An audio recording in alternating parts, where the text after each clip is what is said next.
Well, Laker fans, whether you like to admit it or not, it's looking more and more likely that the most polarizing player on the Los Angeles Lakers will be on this roster come opening night and the first game of the season. And that player is none other than the one who's got ice in his veins, D'Angelo Russell. Welcome to Lakers Digest. My name is Hunter Pitcoff, where we break down everything surrounding your Los Angeles Lakers. And be sure to subscribe to the channel. I know it is not the regular season yet, but training camp starts on October 1st, guys. That is just a couple of weeks away. Just a couple of weeks. And on top of that, preseason starts on October 4th. So we are getting closer and closer to real, actual basketball, guys. It is almost basketball season. So be sure to subscribe to our channel here to make sure that you keep up with everything we got going on surrounding your Lakers and keeping you up to date. But let's get into the video right now, guys. I don't want to beat around the bush. Today's video, D'Angelo Russell proving the doubters wrong. Now, I wanted to ask you guys too, so I put out a fun little poll. Just wanted to feel you out, I want this to be a two-way street. I'm the one on here on camera, but I want to hear your input. I want to hear your opinions because they do, in fact, matter to me. And this is what you guys said on our YouTube account about D'Angelo Russell. And wow, this was such a close poll. Guys, typically these polls are not very close. Usually we're all kind of in agreement on what we think is best. But narrowing out the votes here for D'Angelo Russell is trading him for better assets, followed by building off the second half of last season, hashtag deadline D'Lo, who is one of the best players in the league, and then he will be the same old D'Lo and struggling with consistency, coming in at third place. So, really interesting, guys. Usually these polls, they're typically very one-sided on one of the options I give, or Ketchy or other co-host gives, but it really seems like Laker fans are all over the place, which does lead me to believe that D'Angelo Russell is the most polarizing player on this roster. For one, I am shocked that he ended up opting into his contract. I'm, for one, shocked that there wasn't a better offer out there for him, whether it be with the Lakers or somewhere else. And on top of that, I think he's honestly still worth more than the contract that the Lakers gave him in the first place. And so a lot of fans are down on D'Angelo Russell right now. One person, though, that is not down on D'Angelo Russell is Kelsey Mitchell. And if you don't follow the WNBA, she plays for the Indiana Fever with Caitlin Clark. And, Laker fans, depending on what side of the fence you are with D'Angelo Russell, you might want to cover your ears and eyes for this one because Kelsey Mitchell said in an interview that, quote, "I recently talked to my close friend D'Angelo Russell. We go way back. Me and him go back to the point where we trained together at Ohio State, which is D'Lo's alma mater. We kind of know each other, so from that perspective, it was good to get a conversation in regards to how the playoffs looked." And, of course, the Indiana Fever were the worst team, or one of the worst teams in the WNBA last season. That is why they got the first overall pick. They took a generational talent in Caitlin Clark, and now they find themselves in the playoffs. People still want to argue that this girl is not going to be Rookie of the Year. I mean, she literally, I think, broke the assist record. Like, give me a break. Anyways, though, I don't watch a whole lot of the W, so I don't want to sit here and act like I do, but all I know is that Caitlin Clark is a straight killer and a straight baller. So, anyways, but a lot of Laker fans, I didn't post the comments here. I did not make a graphic for the comments because, as you all could probably imagine, they were pretty brutal in regards to our good friend D'Angelo Russell here in the comments about, his lack of playoff success. And I'll be honest with you guys, I can't really necessarily defend that either.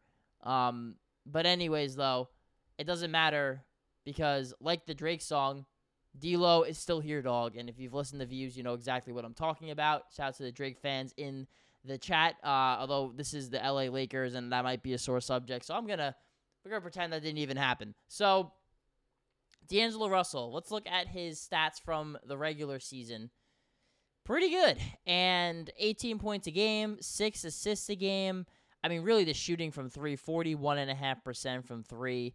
And the fact that, he shoots three-pointers at such a high volume is really, to me, how D'Angelo Russell really fits with this offense. And so we're going to start with the pros here for D'Angelo Russell. I don't want to flame him right away. I don't think it's very fair to D'Angelo Russell because, look, he is a good basketball player.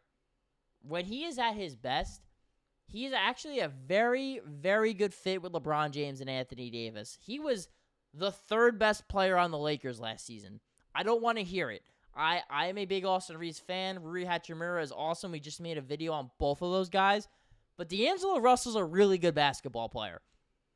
He is so good in the pick and roll as a scorer, as a playmaker, getting downhill, finding guys, whether it's the roll man, whether it's the guys spotting up in the corner.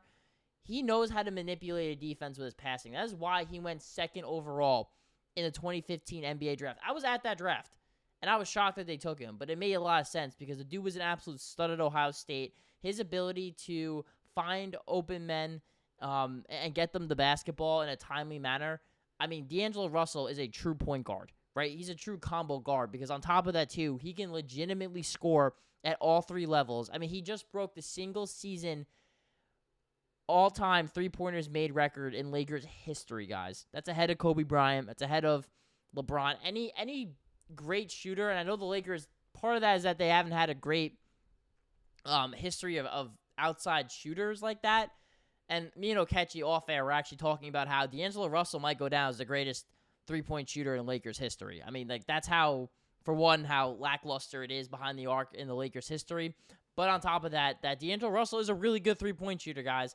And I know he's streaky, but when D'Angelo Russell, when he's hot and he's taking the ball down the court and he's hit 3 shots in a row and he hits that fast break pull-up three-pointer 29, 30 feet away from you and nets that, you know what, he is one of the most unstoppable players in the NBA. Like, when he gets hot, it is a different level that nobody on the Lakers, even LeBron, can have that level of heat check that D'Angelo Russell gets to. Like, it is just something about the way he plays. It's such a high, quick release, the lefty shot, the confidence he has, which, you know, that's something that kind of wanes on and off, and we'll get into that a little bit later. But when D'Lo is hot and he is in his bag, he is one of the most unstoppable players in basketball. However, though, I always compared, now hear me out, guys. I've always compared D'Angelo Russell and Austin Reaves to the Lakers' equivalent, not as good, but they're equivalent to Derek Jeter and Alex Rodriguez, who, of course, are 2 Hall of Fame caliber players that played for the Yankees for a bunch of years. So, Austin Reaves is your Derek Jeter, right? He's very calm. He's a singles hitter.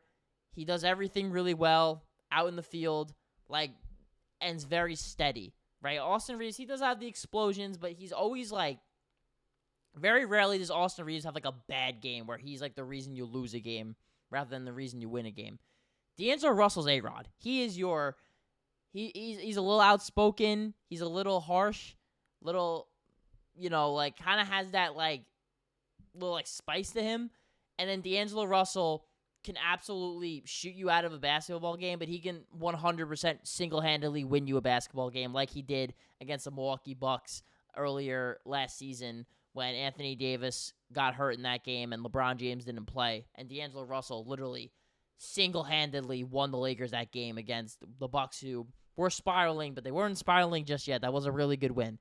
And so that's what D'Lo does. Unfortunately, though, D'Lo kind of is who he is, and that is definitely very reflective in his playoff stats here as well.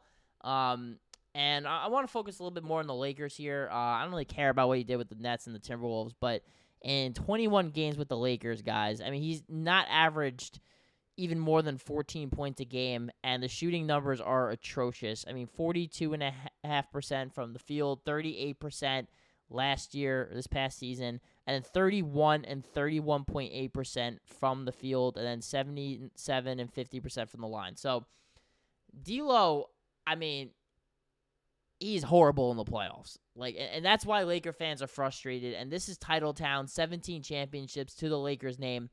And you think of all-time great Laker players. What did they do best? They elevated their game in the playoffs. Kobe, LeBron, AD, Magic, Kareem, Shaq, Pau Gasol. I mean, Derek Fisher. So, like, these are guys who elevate their games. We've seen Austin Reaves elevate. We've seen Rui Hachimura elevate. And D'Lo just hasn't. And so that does beg our final question here, guys. Any ice left in the veins? Look, I think, like I've been saying all video, guys, I think D'Angelo Russell, he is who he is at this point. He is who he is, right? He's a streaky player. He's a home run hitter. Like Derek Jeter, for example, Austin Reaves, they hit for singles. They hit to get on base. Alex Rodriguez, D'Angelo Russell, they hit the swing for the fences. And when he hits hot, it's great. And when he hits bad, it's really catastrophic bad. And D'Angelo Russell, he's 28 years old, going to be 29 during next season. So I'm not expecting him to get, like, significantly better. He's still a horrible defender, even though he has maybe not the athleticism, but at least the size and wingspan to be able to contain guys a little bit better. But I think for the Lakers, what they need right now in their backcourt in particular, when you have two great offensive but not great athletes and two not so great defenders in D'Angelo Russell and Austin Reaves, what do you need? You need guys who can play defense in the backcourt. Now, on the roster, kind of a question mark. Gabe Vincent is someone who has been cleared to be a full participant and to start a training camp, which is big news after he missed over 70 games with a knee injury last year. He can be that guy. Max Christie, if he is able to take a step forward, he just got a 4-year, $32 million contract with the Lakers, so clearly they want to keep him around. Rob Pelinka and JJ Redick clearly have a plan for him to be competing more for more minutes. But can those guys actually be those defenders? Because if they're not, then the Lakers are going to have to go out and trade for somebody. Could be a Bruce Brown from the Raptors. Someone I've thrown out there is also Dyson Daniels from the Hawks, if maybe it doesn't work out for him there and he's another defensive guard that doesn't fit next to Trae Young. Like DeJounte Murray, who I know Laker fans really, really wanted. He would have made a lot of sense, have been a really good fit. But if the Lakers are able to get a defensive-minded guard who doesn't need the ball in his hands a whole lot to be effective, and on top of that as well, can kind of bring that extra edge and be a really good athlete, I think that'd be a really good fit. And again, guys, D'Angelo Russell was the third best player on the Lakers last season. Like, there's no arguing that. He was the third best player. The second half of the year, he was sensational, like Future, sensational for the Lakers. And he was not sensational in the playoffs. So unless JJ Redick can figure out a way to help solve D'Angelo Russell and really get him to play more than 82 games and extend his hot shooting into the playoffs, then I think he's someone who probably is always going to come up in trade talks, right? By the fans, by the media, and by his contract. He's on an expiring deal. This is last year of his deal. He makes good money, and he's a good basketball player. And the Lakers want to get better. The only way they're going to do it is trading their players. And if they're not going to trade Austin Reaves, LeBron, or Anthony Davis, the next best option is D'Angelo Russell to go somewhere else. So when we look at it now, though, guys, it's going to be D'Lo as your starting point guard to begin the season. We have seen how it happens. So let me know in the comments, too, if you are happy with this, if you're upset with this, if you think D'Angelo Russell is going to be on the roster come the trade deadline, if you think he's going to end up playing for another team. So let me know, guys, in the comments. I appreciate you all listening, as always, and I know we don't have basketball to talk about, so be sure to subscribe so when we are talking about basketball and we're wrapping it up here these last few off-season weeks and days before training camp on October 1st, you're up to date, and you're going to be smarter than all your Laker friends, and you're going to know more about the Lakers than anybody else. So thank you all for listening here on Lakers Digest, and we'll keep you posted as always.